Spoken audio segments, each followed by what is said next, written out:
ururka SBS ayaa maanta haweenweynaha kala duwan ee ku dhaqan magaalada Gabil ee xarunta gobolka Gabil si rasmi ah ugu furay tababar lagaga hadlayo wacyigelinta cudurka HIV/AIDS-ka oo ay goobjoog ka ahayeen maayarka magaalada Gabil Shacayb Maxamed Muuse, gudoomiyaha guddiga arrimaha bulshada ee golaha deegaanka degmada Gabil, xildhibaan Cibaade Maax Cilmi iyo mas'uuliyiin kale oo ururkaasi. waxaana ugu horeyn halkaasi hadal kooban ka jeediyay agaasimaha ururka SBS Xaashi Cabdilaahi Xasan oo ka hadlay ujeedada tababarkani, waxaana hadaladiisii ka mid ahaa: ilaahay baa maxamed Allah subhanahu wa ta'ala inoo suurtageliyay inuu isugu nimaadno madashani.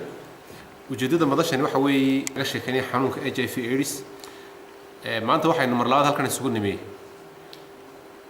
bal inaynu kiisii hawlihi aynu wadi jirnay xanuunka laga sheegay HIV/AIDS-ka inuu sii wadno. waxaa hawsha soo qaban qaabiyay urur la yiraahdo Somaliland Promote Society ama SBS, waxaana maalgeliyay hay'adda la yiraahdo Forum Seed ee Swedish-ka.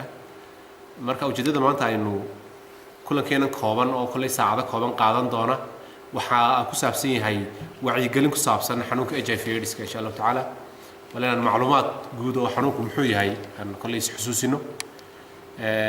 si gaar ah waxaan isku dul taagi doonaa waxa loo yaqaano stigma and discrimination ama faquuqista iyo fogeynta dadka xanuunka la nool inta badan la fogeeyo oo dhacda iyo sida loola tacaalayo. guud ahaan macluumaad xanuun ku saabsan ka sheekeyn doona xildhibaan Cibaade Maax Cilmi, gudoomiyaha guddiga arrimaha bulshada ee golaha deegaanka degmada Gabil oo hadal kooban halkaasi ka jeedisay, ayaa tilmaamtay ahmiyadda uu leeyahay tababarada noocan oo kale ah. inuu kan wax macluumaad ah ka haysanin horta waxaan HIV/AIDS-ka shay lagu kala qaado baan u maleynayay inuu waxaanaynu maanta jecelnahay si fiican u ogaano oo aynu uga baaraan tagno wax lagu kala qaado oo aynu dad guryaheena kula noqono qofkan Ilaahay u keenayna aynu kula dhaqanno. maayarka magaalada Gabil Shacayb Maxamed Muuse oo isna halkaasi hadal kooban ka jeediyay ayaa isna ka waramay ujeedada tababarada noocan oo kale u leeyihiin arrimaha bulshada. maayarku arrimahaasi ka hadlaya ayaa waxa uu yiri: runtii waxaan mahad celinayaa ururkaas hawsha maanta fulinaya.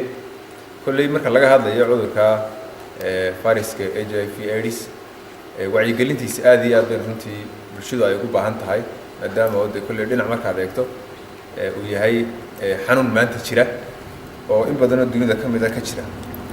tala doonayana waxa weeye in laga wacyigeliyo bulshada hadday tahay qofka la nool ee xanuunku asiibay sida loola noolaanayo, iyo hadday tahay wacyigelinta sida looga fogaanayo intaba in la iska waaniyo inay tahay waa arrin aad iyo aad muhiim ah weey. maanta waa Nimcaan Deeg Ibraahim, TV-ga qaranka Gabiley.